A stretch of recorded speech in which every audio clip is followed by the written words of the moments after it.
Chapter 9. The Never Bird.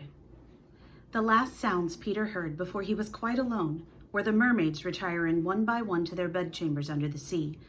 He was too far away to hear their doors shut, but every door in the coral caves where they live rings a tiny bell when it opens or closes, as in all the nicest houses on the mainland, and he heard the bells.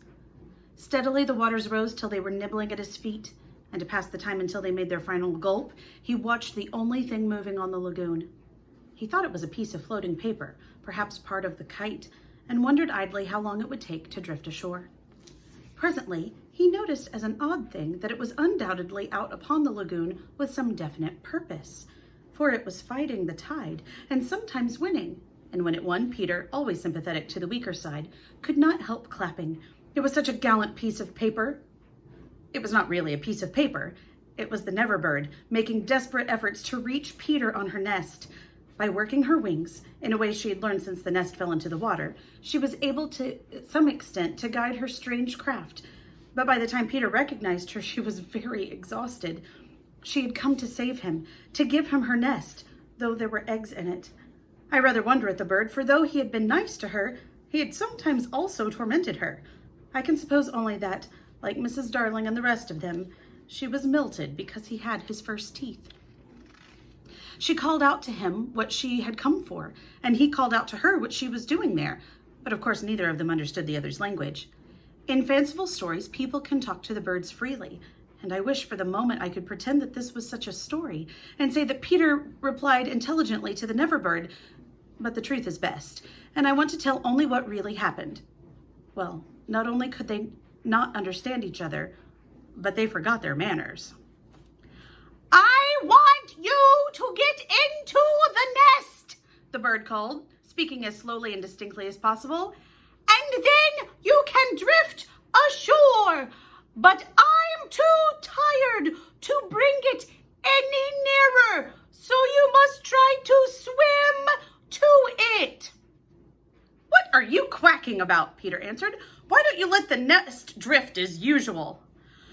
"I want you," the bird said, and repeated it all over. Then Peter tried slow and distinct. "What are you quacking about?" And so on. The Never Bird became irritated. They have very short tempers. "You dunder-headed little jay!" she screamed. "Why don't you do as I tell you?" Peter felt that she was calling him names, and at a venture, he retorted hotly, "So are you!" Then, rather curiously, they both snapped out the same remark. "Shut up!" Nevertheless, the bird was determined to save him if she could, and by one last mighty effort, she propelled the nest against the rock. Then up she flew, deserting her eggs so as to make her meaning clear. Then at last he understood, and clutched the nest and waved his thanks to the bird as she floated overhead. It was not to receive his thanks, however, that she hung there in the sky.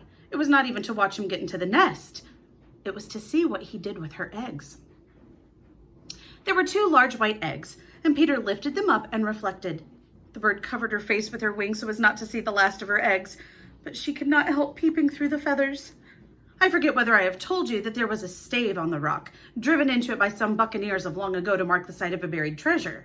The children had discovered the glittering hoard, and when in mischievous mood, used to fling showers of mortars, diamonds, pearls, and pieces of 8 to the gulls, who pounced upon them for food and then flew away, raging at the scurvy trick that it had played upon them. The stave was still there, and on it Starkey had hung his hat, a deep tarpaulin, watertight and with a broad brim.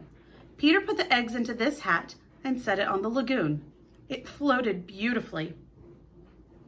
The Never Bird saw at once what he was up to, and screamed her admiration of him. And alas, Peter crowed his agreement with her. Then he got into the nest, reared the stave in it as a mast, and hung up his shirt for a sail. At the same moment, the bird floated down upon the hat and once more sat snugly on her eggs. She drifted in one direction, and he was borne off in another, both cheering. Of course, when Peter landed, he beached his bark in a place where the bird could easily find it, but the hat was such a great success that she abandoned the nest. It drifted about till it went to pieces, and often Starkey came to the shore of the lagoon, and with many bitter feelings, watched the bird sit on his hat. As we shall not see her again, it may be worth mentioning here that All Neverbirds now build in that shape of nest, with a broad brim on which the youngsters take an airing. Great were the rejoicings when Peter reached the home under the ground almost as soon as Wendy, who had been carried hither and thither by the kite. Every boy had adventures to tell, but perhaps the biggest adventure of all was that they were several hours late for bed. This so inflated them that they did various dodgy things to get staying up still longer, such as demanding bandages. But Wendy, though glorying in having them all home again safe and sound, was scandalized by the lateness of the hour and cried, "To bed! To bed!" in a voice that had to be obeyed. Next day, however, she was awfully tender and gave out bandages to every one, and they played till bedtime at limping about and carrying their arms in slings.